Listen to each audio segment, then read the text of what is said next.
동남아시아 한복판에서 전투기 폭격이 시작됐습니다. 태국 공군의 F-16 전투기가 캄보디아 군사시설을 향해 폭탄을 투하했고 건물은 순식간에 화염에 휩싸였습니다. 불과 2달 전 트럼프 대통령의 중재로 평화협정을 맺었던 두 나라가 다시 총구를 겨누고 있습니다. 오늘은 태국과 캄보디아 사이에서 벌어지고 있는 국경 분쟁의 전말을 자세히 들여다보겠습니다. 12월 9일 방콕 포스트를 비롯한 현지 언론들이 일제히 긴급 속보를 전했습니다. 태국 공군이 국경 지역에 위치한 캄보디아 군사 거점을 공습했다는 소식이었습니다. 태국 공군은 F-16 전투기를 출격시켜 캄보디아군이 드론 작전 통제소로 사용하는 건물을 정밀 타격했습니다. 소셜미디어를 통해 공개된 현장 영상에는 폭격을 받은 건물에서 검은 연기가 하늘 높이 치솟는 장면이 담겨 있었습니다. 군사 전문가들의 분석에 따르면 이번 공습에는 MK-82 무유도 폭탄이 사용된 것으로 확인됐습니다.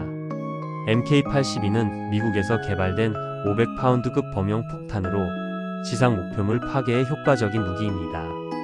유도 장치가 없는 재래식 폭탄임에도 불구하고 숙련된 조종사가 운용하면 상당한 정확도를 보이는 것으로 알려져 있습니다.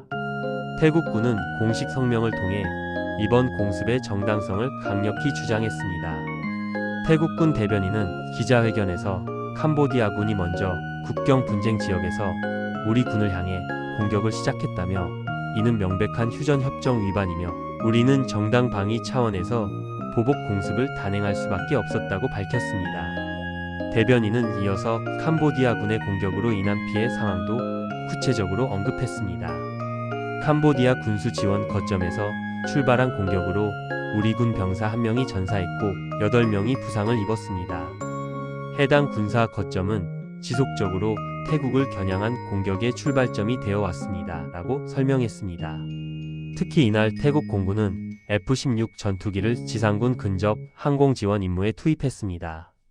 이는 단순한 보복 공습을 넘어서 지상에서 교전 중인 자국 군대를 공중에서 지원하는 전면적인 군사 작전이 전개됐음을 의미합니다. 전투기가 저공 비행을 하며 지상 목표물을 공격하는 근접 항공 지원은 현대전에서 매우 위험하면서도 효과적인 전술로 평가받고 있습니다. 국제안보 전문가들은 이번 공습이 단순한 국경 충돌 수준을 넘어선 것으로 분석하고 있습니다.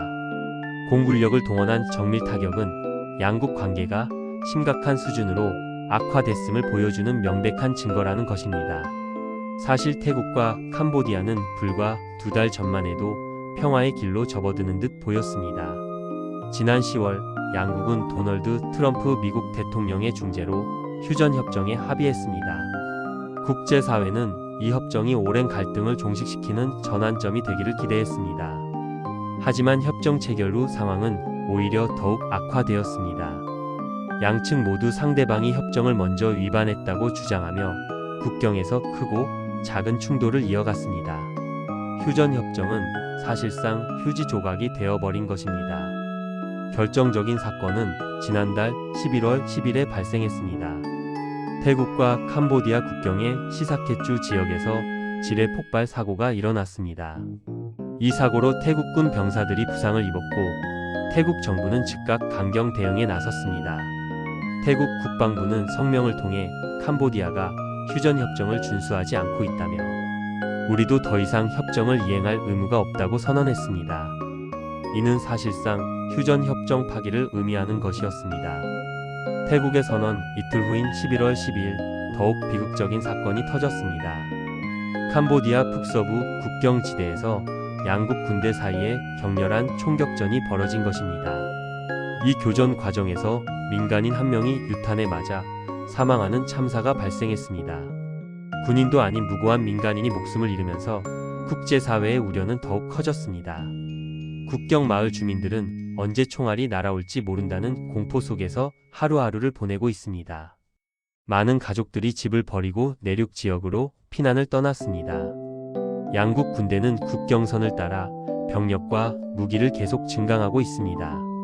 대포와 장갑차가 배치되고 전투기들이 수시로 국경 상공을 비행하며 상대방을 압박하고 있습니다. 언제든 대규모 무력 충돌로 번질 수 있는 위험한 상황이 계속되고 있는 것입니다. 그렇다면 태국과 캄보디아는 왜 이렇게 치열하게 대립하고 있는 것일까요? 그 답은 바로 국경 문제에 있습니다. 두 나라 사이의 국경선은 명확하게 확정되지 않은 구간이 여러 곳 존재합니다. 특히 문제가 되는 지역은 역사적으로 중요한 의미를 가진 사원이나 전략적 요충지들입니다. 양국 모두 이 땅이 자국의 영토라고 주장하며 한치의 양보도 하지 않고 있습니다.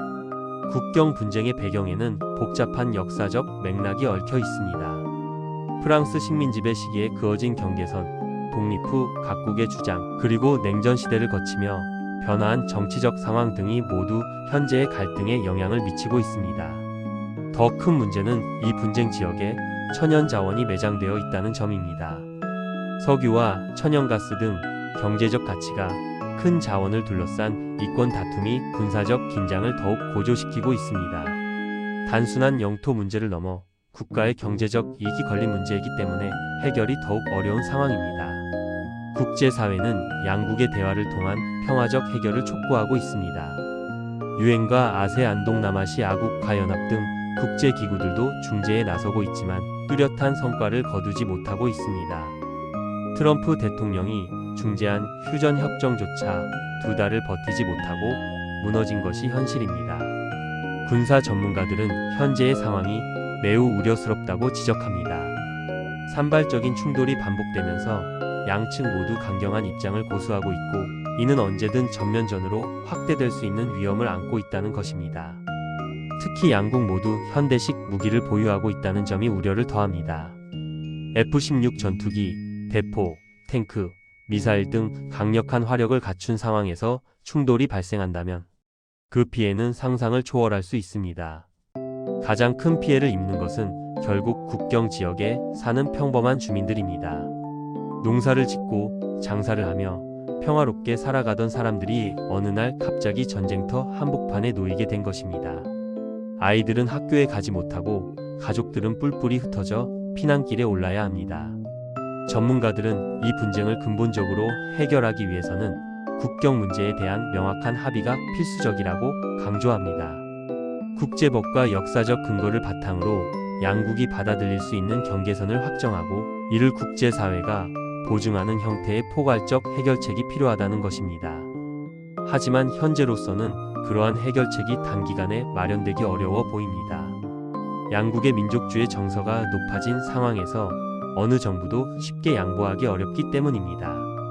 국내 정치적으로도 영토 문제에서 약한 모습을 보이면 큰 비판을 받을 수밖에 없습니다. 결국 태국과 캄보디아의 국경 분쟁은 당분간 지속될 것으로 보입니다. 산발적인 충돌과 긴장 고조가 반복되는 가운데 국제사회의 지속적인 관심과 중재 노력이 그 어느 때보다 절실한 상황입니다. 동남아시아의 평화와 안정을 위해서라도 두 나라가 하루빨리 대화 테이블로 돌아오기를 전 세계가 바라고 있습니다.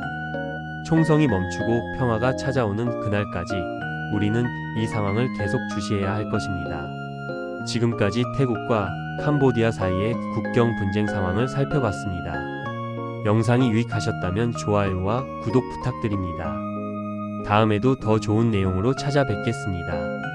감사합니다.